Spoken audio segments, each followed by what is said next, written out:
तो ईसाई पेशवा ने अब्बू तालिब को गिरजे में बुलाया और कहा, ऐ काफिले के सरदार, दिखा मेरी बात सच साबित हुई। यहूद और नसारा आखिरी नबी के सख्त दुश्मन हैं। अगर उन्हें आखिरी नबी मिल जाए तो वो जरूर कत्ल की कोशिश करेंगे। तुम्हें चाहिए कि अपने भतीजे को लेकर बैरून मुल्क न जाओ, बल्कि वापस लौट जाओ। अगले दिन अब्बू तालिब ने बैरून मुल्क का सफर छोड़कर वतन वापसी का इरादा किया। कुछ दूर जाने के बाद रास्ते में उन्हें एक घोड़ा दिखाई दिया, लेकिन आसपास कोई इंसान न था। वो रुके तो देखा कि एक आदमी तकरीबन मुर्दा हालत में पड़ा है। असल में वो एक यहूदी था जो कभी आखिरी नबी को कत्ल करने आया था, लेकिन आज वही नबी अपने मुबारक हाथों से उसे पानी पिलाकर जिंदा कर रहे थे। फिर उसे साथ लेकर काफिला दोबारा सफर पर रवाना हो गया। चलते चलते काफिला समंदर के किनारे पहुंचा, जहां मछुआरों की एक बस्ती थी। वहीं काफिला आराम के लिए रुका, लेकिन वहां के मछुआरे बुत परस्त थे और शदीद तौर पर गुमराही में डूबे हुए थे।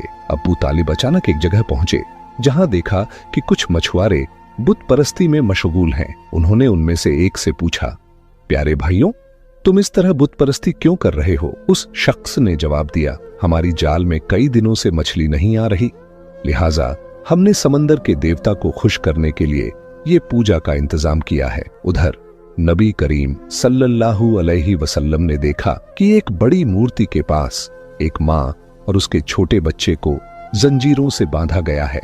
उन्हें कुर्बानी के तौर पर पेश किया जाने वाला था। मछुआरों का अकीदा था कि ऐसा करने से उनका देवता खुश हो जाएगा और जाल में मछलियां लौट आएंगी। नबी करीम सल्लल्लाहु अलैहि वसल्लम वहां तशरीफ ले गए और अपने मुबारक हाथों से उस माँ और बेटे को जंजीरों से आजाद कर दिया। उसी वक्त एक मछुआ वहां आया और चिल्लाया, जिन्हें हम कुर्बानी के लिए बांध कर रखे थे, उन्हें एक बच्चा आजाद कर गया है। ये सुनते ही सब लोग नबी करीम सल्लल्लाहु अलैहि वसल्लम को पकड़ने के लिए तेजी से बढ़ने लगे। चाचा अब्बू तालिब सामने आए उन्हें रोकने के लिए, और उसी वक्त सबने देखा कि समंदर के करीब खड़ी बड़ी मूर्ति अचानक अपने आप गिर पड़ी और टुकड़ों में टूट गई। समंदर में लहरें उठने लगीं और उन लहरों के साथ साथ बहुत सी मछलियां सतह पर आ गईं। ये मंजर देखकर मछुआरों की पूरी बस्ती के लोग मछलियां पकड़ने में कामयाब हो गए और खुशी से झूम उठे। चाचा अब्बू तालिब हैरान थे।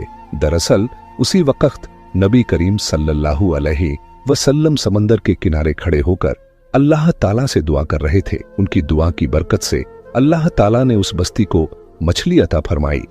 इसके बाद काफिला मक्का की तरफ रवाना हो गया। मक्का पहुंचने के बाद नबी करीम सल्लल्लाहु अलैहि वसल्लम अपने चाचा अब्बू तालिब की बकरियां चराने का काम करते थे।